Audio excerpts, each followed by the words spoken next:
What's going on, guys? Welcome back to the channel. In today's video, I'm going to show you how I managed to make 738 pips in one trade, and this was the only trading setup that I took this entire week.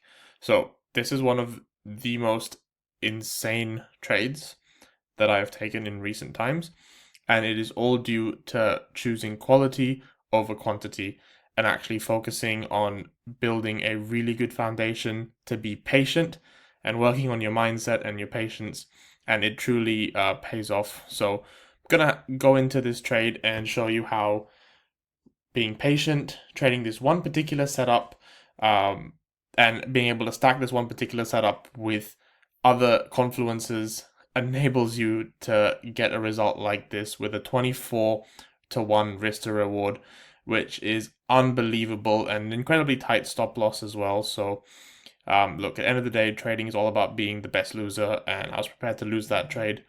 No questions asked, but yeah, it is truly an amazing achievement. And so let's break down how I managed to catch this trade and why I took this setup and why this setup is so powerful and so strong when it comes to trading. So let's jump into it. So let's go reverse about here and we'll hide that for now. So essentially how I want to break this trade down is, let's look at what market's doing. And you can see that this is currently gold on the 1 hour. And we can see that gold has been in a bit of a consolidation. It's tried to, make new highs. It's come back down. It's tried to make more new highs again, and it just hasn't. So yeah, we're going to look at this and go, okay, this is interesting. And if we zoom out a little bit, you can see on the overall market, we are in a huge consolidation. Now, to anyone who's learned about trading through, I guess you could say, classical sort of patterns and chart patterns, you can go, oh yeah, look, this looks like it could be forming a head and shoulder, like very clean cut. This could definitely be a head and shoulder type situation. So with that being said, you would expect that to play out to some degree, ideally. Now, if we fast forward that slightly, we can go, okay, let's see what the next candle brings. We failed to break below our neckline here. Actually, I'll use a different tool for that. Yeah. So that's our neckline for the head and shoulders, and we still haven't broken below it. So we're now going to start to push up. Now, this part isn't part of the initial setup, but again, I could just jump the gun and go, oh, it looks like it wants to go short. I can just take an early trade, take a big wide stop loss, have, a very small position, take it here, have a wide stop loss above the highs here, but that's just not good enough. I want it to get to the best possible price so that I can enter and then take the best possible trade that I can with the best possible risk to reward, so that there is as little as downside risk to me as possible. So what happens now? We start to see some retracement. So we can now take out my favorite tool in the entire world, Fibonacci retracement. Now we can run it from these top highs here to where we know that our bottom is, which is there. And ideally, we could see that the 38.2 is where we have two EMAs trying to intersect. Now, that could play well, especially if we drop down to a lower time frame and see how just above that we have the 200 EMA, which is in yellow, coming into play. However, that isn't ideally where I want to be yet, because I still feel like we have room to grow. And if a reaction of the 38.2 causes any level of reaction, I don't think it'd be sustained. So let's see how it reacts first and foremost. especially on the 15, so we can get a bit more of a clearer picture. And okay, cool. We've hit the 38, we haven't closed above it. Now what do? We reject it. Okay, so most retail traders now will want to take shorts straight off that reaction. Enter shorts here, stops above here. So they would want to have a stop loss here, and they would essentially probably enter the trade like there. What happens now? Cool, we start moving, we start pushing off. But do we continue to fulfill and break the neckline? No, we don't.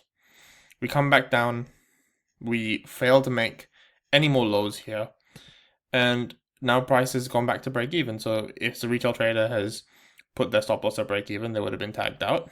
Sure, there could have been opportunity for a re-entry there, potentially a pretty decent scalp, to be fair. However, that's not, again, what I want. So, again, a bit more patience, and it can be painful.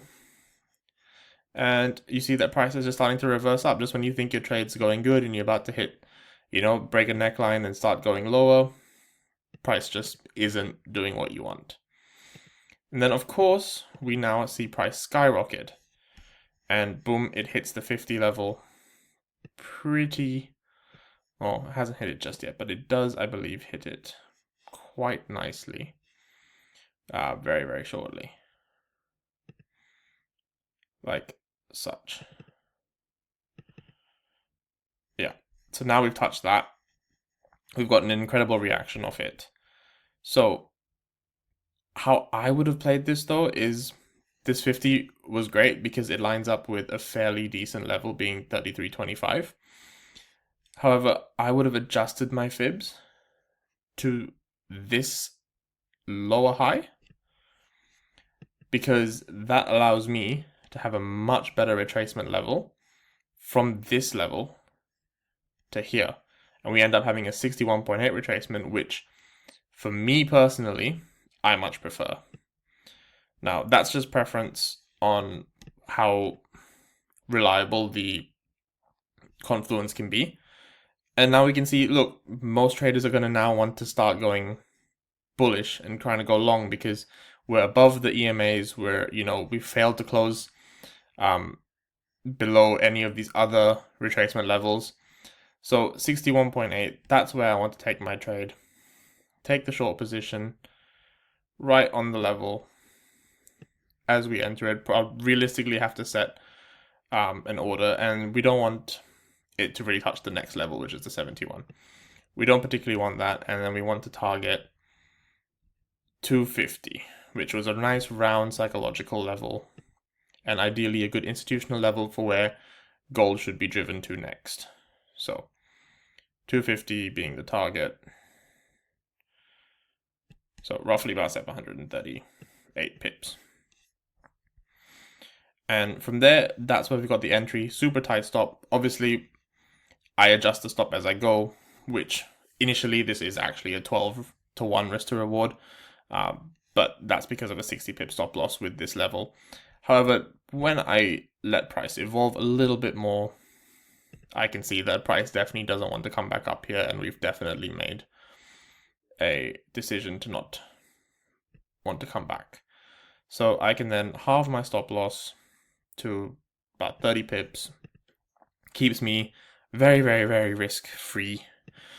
Keeps my risk super low. I'll delete these two lines from earlier that are irrelevant. We have our neckline level down here. So let's see.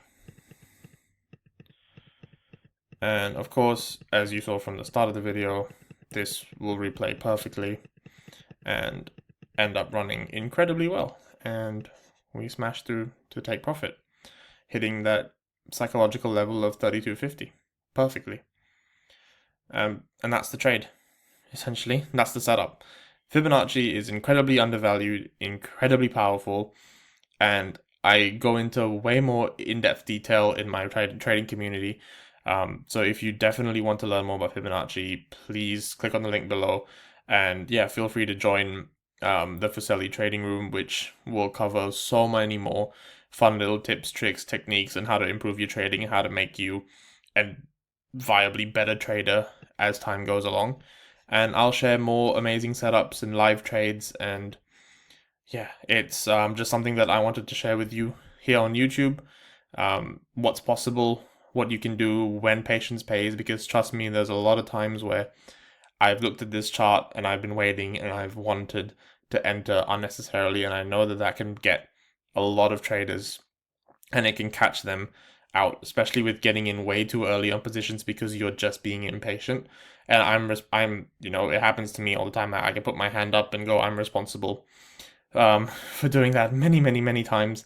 And I have screwed myself over plenty of times, but there's also been times where I've waited, been patient, let price come to me, let price come to the best possible price, which was here.